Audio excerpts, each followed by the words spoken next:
This time we're going to focus on three questions. What is money? Why is money valuable? And finally, are money and wealth the same thing? Because American dollars have been around our entire lives, it doesn't occur to most of us why dollars have value. Now this is a blank sheet of office paper. What is it worth? Well, as we already established, not very much. See, I can get 500 sheets of that office paper for $3.70. Even with tax, that is less than a penny per sheet. Now this is what? That's a $1 bill. It is worth $1 American dollar. Before it became $1 bill, it was actually just merely a sheet of paper. Now this, of course, is a $20 bill. It is worth 20 American dollars. Before it became a $20 bill, it was merely also a sheet of paper.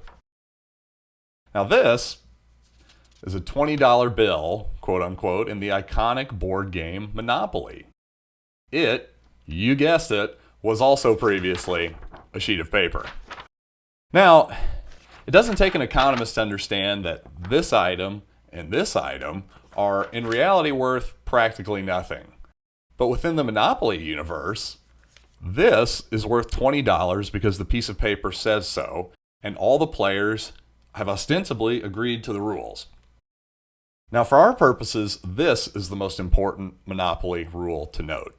The bank cannot run out of money.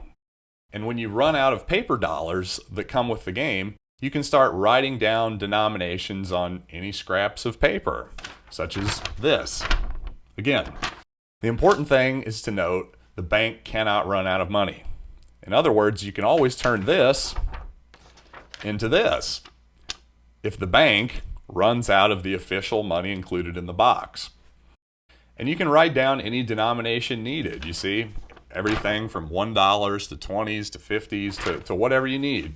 The only difference is literally what's written on the paper, and the money is created out of thin air. So you might be asking, if the paper that the $1 bill and the $20 bill are printed on is the literal paper is physically practically the same, is the difference truly just the number on the denomination that's printed on it? How can that be so? Well, let's look beyond just the numbers printed on the bill. What else is printed on this beautiful little thing? Well, on the back, there's a lovely picture of the White House, and above it, the phrase, "In God We Trust," is split by the structure's peak and an American flag. Well, doesn't that just warm the cockles with an enormous amount of faith in this beautiful patriotic piece of paper? On the front of the 20, it says, United States Federal Reserve System. And looky, hey, it's the Treasury Secretary's signature. So you know it's good. And finally, the bill says, this note is legal tender for all debts, public and private.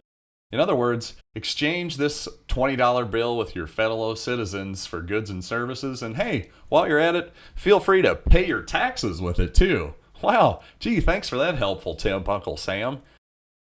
So clearly, the government is in charge of the money supply. They have a monopoly on the printing press, proven by the fact that if I were to, say, put this $20 bill into a photocopier and make it into 200 $20 bills, that would be counterfeiting. And it's quite possible men with guns would come to my house and take me away.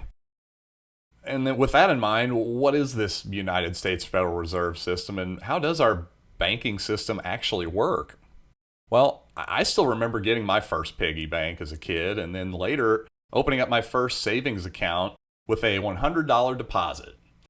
As a kid, honestly, it felt weird to give my hard-earned money to a stranger for safekeeping, but my parents encouraged me to do so, and so I did.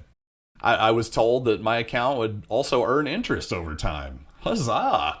In my mind, I just pictured a literal $100 of cash being locked into a safe or a drawer of some sort.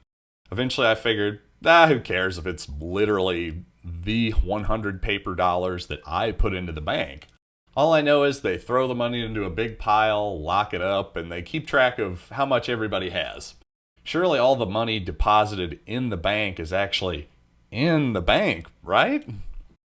Well, it turns out not so much. In fact, the United States operates on something called fractional reserve banking, which the great Murray Rothbard dubbed fraudulent reserve banking. In fact, here's Murray on that topic right now. Commercial banking, which is tied up not just this question of borrowing money and lending them out, or lending out your profits. Commercial banking is also heavily involved in what's called fractional reserve banking, which I call fraudulent reserve banking, where the bank which had originally promised to keep the gold, say, which is deposit banking, promised to keep the gold so that you can demand it at any time. It's like a warehouse. In other words, the original deposit banks were warehouses. Money warehouses. It's like you keep your chair or your watch in a warehouse and get a ticket for it, and you can redeem it at any time. In a similar way, you have places which keep your gold or silver coins or bullion, and they give you a warehouse receipt. You can redeem it any time you want. Unfortunately, over the centuries, what happened was the bankers began to realize this was a good thing here. If we take some of this gold and lend it out, they'll be none the wiser. And so this, of course, we would call embezzlement in technical legal jargon. And either they would lend the gold or silver out, or else in a more sophisticated variant of this, they would print fake warehouse receipts. In other words, warehouse receipts not backed by gold or silver, and lend them out. This essentially is fractional reserve banking. Hey, there you have it. I couldn't have said it better myself, so why even try? But hey, at the center of this fractional fraudulent reserve system is the Federal Reserve System, also known as the Fed.